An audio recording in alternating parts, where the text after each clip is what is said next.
নমস্কার বন্ধুরা, GM simple লাইভে আপনাদের সবাইকে স্বাগত। কেমন আছেন? আশা করি সবাই ভালো আছেন আর আমিও ভালোই আছি। আজকে চলে এসেছি ছাদে। আর ছাদে এলাম, আমি তো প্রত্যেক দিনই আসি, মা কিন্তু প্রত্যেক দিন আসতে পারে না। তো মাকে কয়েকদিন থেকেই বলছি যে বৃষ্টি হচ্ছে, এবার তো একবার ছাদে চলো, গাছগুলো কত সবুজ হয়েছে দেখতে পাবে, না গেলে তো আর দেখা যাবে না। তো বলতে বলতে যাই হোক মা রাজিও হয়ে গেছিল আর এসেছিল। এসে গাছে আমাদের বেশ ফুল হচ্ছে, বেলি ফুল। তো মায়ের মানে ইচ্ছে হচ্ছে যে ফুলগুলো তুলি, তো শুরু করেছে তোলা, তোলা হয়ে গেছে অনেকগুলোই ফুল। যেমন এদিকে অপরাজিতাও হয়, দু রকমের অপরাজিতা আছে। একটা হচ্ছে এই দেখুন খুব হালকা কালারের, আর একটা ওইদিকে আছে চাপ আর একদম ডিপ কালারের অপরাজিতা। তো দুটো মাত্র হয়েছে, গাছগুলো কিন্তু কাটিং করে দিয়েছিলাম, কাটার পরে সুন্দর পাতা গজিয়েছে, সবুজ হয়েছে। এবছরের ওয়েদারটা তো বেশ ভালো, অন্যরকম ওয়েদার। তো আর এদিকে করবীর ডাল পুঁতেছি, সম্পূর্ণটা ভিডিওটা শেয়ার করা হয়নি, পরে অবশ্যই করব। আর একটু পাতা গজিয়ে যাক, এটার জন্যই মাকে বিশেষ করে বলছিলাম বারবার চলো ছাদে চলো, না হলে বললাম যে নিচে নিয়ে আসবো কি, বলছে না না আমি যাচ্ছি। তো অনেক দিন পরে ছাদে এসেছে আর সবটা দেখছে আর ফুল তুলছে। ফুল গাছও মোটামুটি আছে, খুব একটা খারাপ না। আর এদিকে শিউলি গাছগুলো ভাবছি কোথায় লাগাবো, একটা ভাবছি টবেই রাখবো, আর একটা নিচে একটু জায়গা আছে সেইখানে ভাবছি লাগিয়ে দেবো। তো এখন লাগাবো না, বর্ষাটা ভালো মতন শুরু হোক তারপরে লাগিয়ে ফেলবো, কেননা বর্ষা না হলে কিন্তু গাছ ভালো লাগবে না। আর পুঁই গাছ দেখছেন, অসংখ্য পুঁই গাছের বীজ পড়ে মা ফেলেছে, আর সেইগুলোর থেকে সবগুলোই মোটামুটি গাছ বেরিয়ে গেছে। আর গাছের পাতাগুলো তেমনি সবুজ হয়েছে, কারণ কি বলুন তো, অসংখ্য পাতা বেরিয়েছে, গাছ সবুজ আছে, একটাই কারণ হচ্ছে ওয়েদারটা, অসাধারণ ওয়েদার। এই ওয়েদারের জন্য গাছপালাগুলো এবছরে মোটামুটি টিকে গেল। তো দেখি, লেবুও হয়েছে মোটামুটি খারাপ না। আর এই শাকগুলোও তোলা হয়েছে, বেশ এক মুঠো মতন হয়েছে। আর তার সাথে কতগুলো ফুলও তুলে নিয়েছে মা। দিয়ে মা এই যে কুড়ি সমেত বেলি ফুলটা তুলে ফেলেছে, মানে অতটা বুঝতে পারেনি, দিয়ে বলছে দেখ আমি কি করে ফেললাম। আমি বলি ঠিক আছে নাও, অসুবিধা কি আছে, তুলেছ তো, আজকে না হয় তোলা হতো না, কাল তোলা হতো, আর ওটা জলে দিয়ে রাখলে মোটামুটি আধ ফোঁটা মতন হবে। তো ফুল অনেকগুলোই তোলা হয়েছে, তুলে নিয়ে এই দেখুন জুঁই ফুলও কিন্তু হয়েছে তার সাথে। আর এদিকে কচু, দুধমান কচু বলে সেইটা, তবে মাটিতে কি যেটা হয়, ছাদে টবে আমরা চেষ্টা করি, ততটা কিন্তু হয় না, চেষ্টা করি মোটামুটি হয়, কিন্তু সেরকম ডালপালা বড় বড় পাতা এগুলো কিন্তু হয় না। আর এরিকা বামটা দেখেছেন, সেই অনেক দিন আগে আপনাদের সাথে শেয়ার করেছিলাম, আমার মেয়ে আর জামাই রিপোর্ট করেছিল, বড় হয়ে গেছিল, সেটা রিপোর্ট করে দুটো ভাগে ভাগ করে রেখেছিল। তো এই কিছুদিনের আগে ঝড়ে আবার পড়ে টবটা ভেঙে গেছে, আমি আবার সেটাকে চেঞ্জ করলাম, কিন্তু এরিকা পাম লেগে যায়, এটাই হচ্ছে বড় ব্যাপার, ওগুলো কষ্ট হয় না গাছগুলো বাঁচাতে। তো যাই হোক, ছাদে মোটামুটি ঘোরাঘুরি করে নিয়েছি, কল চালানোও হয়ে গেছে, আমার যা প্রত্যেক দিনের কাজ। আর মা দেখেছেন ফুল কিন্তু তুলেই যাচ্ছে, মার ফুল তোলা বন্ধ নেই। যাই হোক, আজকে কিন্তু অনেকগুলো ফুল হয়েছে, দেখেছেন বেলি ফুল এত, অপরাজিতা একটা ডিপ কালার একটা লাইট কালার, তার সাথে হচ্ছে করবী, নয়নতারা, টগর, অনেকগুলো ফুল।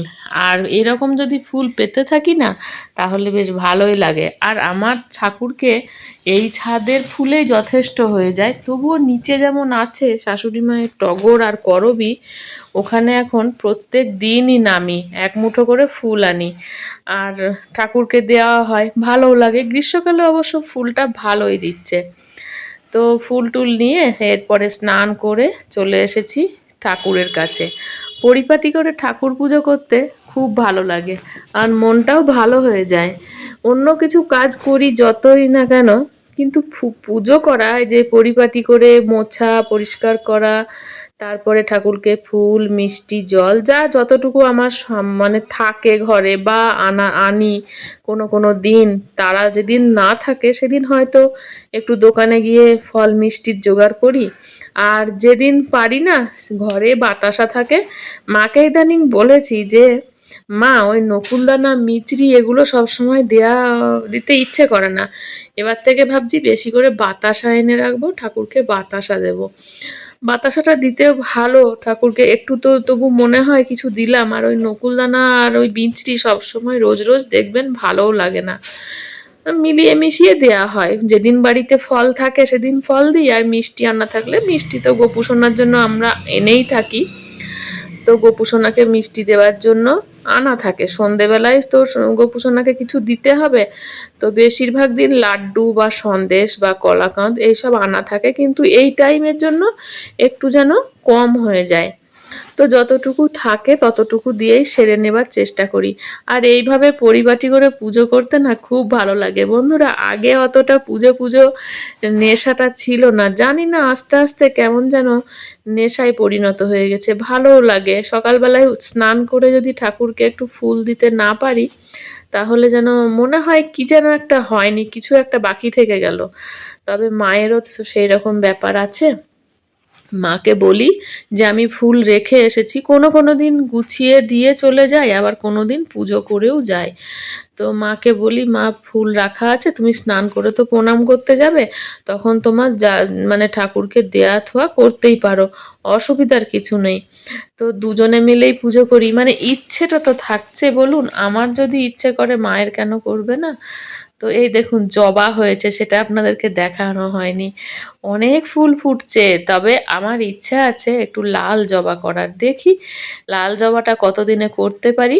করবিটা তো মনে হচ্ছে হবে, আর জবা দু একটা লাগাবো। লক্ষ্মী জবাটা দেখতে খুবই ভালো লাগে, আমি অন্যের গাছেও দেখেছি, অন্যের বাড়িতে হতে দেখেছি। তো আমার সেই ইচ্ছেটা দেখি কবে পূরণ করতে পারি। লক্ষ্মী জবাটা এনে লাগাবো ভাবছি। এটা মানে বর্ষার সিজন তো, এই সময় হয়েও যাবে। আর এইভাবে সুন্দর করে গুছিয়ে মুছে পরিষ্কার করে পুজো করে নিতে না খুব ভালো লাগে। আর মানে এত ভালো সুন্দর ব্যবস্থাটা করতে পেরেছি নিজের এই জায়গাটুকুর মধ্যে। জায়গাটা কম হতে পারে, খুব বড় জায়গা নয়, তবে এটাকে গুছিয়ে নিয়েছি, চেষ্টা করছি আরও ভালো করে গুছিয়ে নেওয়ার। আর একদিন আপনাদেরকে শেয়ার করব ঠাকুরের মানে পুজো করার যে জিনিসগুলো কি কি আছে না আছে, সেগুলো আপনাদেরকে আমার শেয়ার করার খুব ইচ্ছা আছে। তো মানে কি কি রাখা আছে, কিভাবে গুছিয়ে রেখেছি, এই জিনিসগুলো আর কি। তো আপনাদের কেমন লাগছে আমার ভিডিও? যদি কোথাও একটু ভালো লাগে তাহলে অবশ্যই আমার চ্যানেলটি সাবস্ক্রাইব করে নিতে ভুলবেন না, আর বেল বাটনে ক্লিক করতেও ভুলবেন না। চলুন তাহলে পুজোটা সেরেই ফেললাম, এরপরে আবার দেখা হচ্ছে নতুন কোনো ভিডিওতে, নতুন কিছু নিয়ে আপনাদের সামনে হাজির হয়ে যাব। দেখুন গোপুসোনাকে আমি কিন্তু প্রত্যেক দিন, আমি আমার মা দুজনেই, আমার দাদা যখন যে দিতে আসি তখন কিন্তু হাতে করে এইভাবে খাইয়ে দিই। অতটা বুঝতে পারতাম না, মাই বলেছে আমাকে যে গোপুসোনাকে একটু হাতে করে খাইয়ে দিবি, ও তো ছোট, ও তো নিজে হাতে করে খেতে পারে না, তো সেই জন্য খাইয়ে দেওয়াটাই দরকার। তো সেই থেকে গোপুসোনাকে খাইয়ে দেওয়া শুরু হয়েছে। আর ইদানিং ওই খাইয়ে দেওয়ার পরে খাবারটা প্রসাদটা ঢাকা দিয়ে রেখে যেতে হচ্ছে, কারণ কি বলুন তো, বলছিলাম না যে ওই সরীসৃপের উপদ্রব হয়েছে, বলতে খারাপ লাগছে, কিছু করার নেই, কিন্তু ওদেরকে তো কিছু বলতে বা করতে পারছি না। আর কোথায় ফাঁকে ফোকরে ঢুকে বসে থাকছে, ওদের কোনো ব্যবস্থাও নিতে পারছি না। যদি কোনো আইডিয়া থাকে যে এইভাবে ওদেরকে এখান থেকে সরানো যায়, তাহলে যদি কেউ জানেন তাহলে আমার ভিডিওর কমেন্ট বক্সে বলতে পারেন। আজকে আসি, টাটা, সবাইকে ভালো থাকবেন সবাই।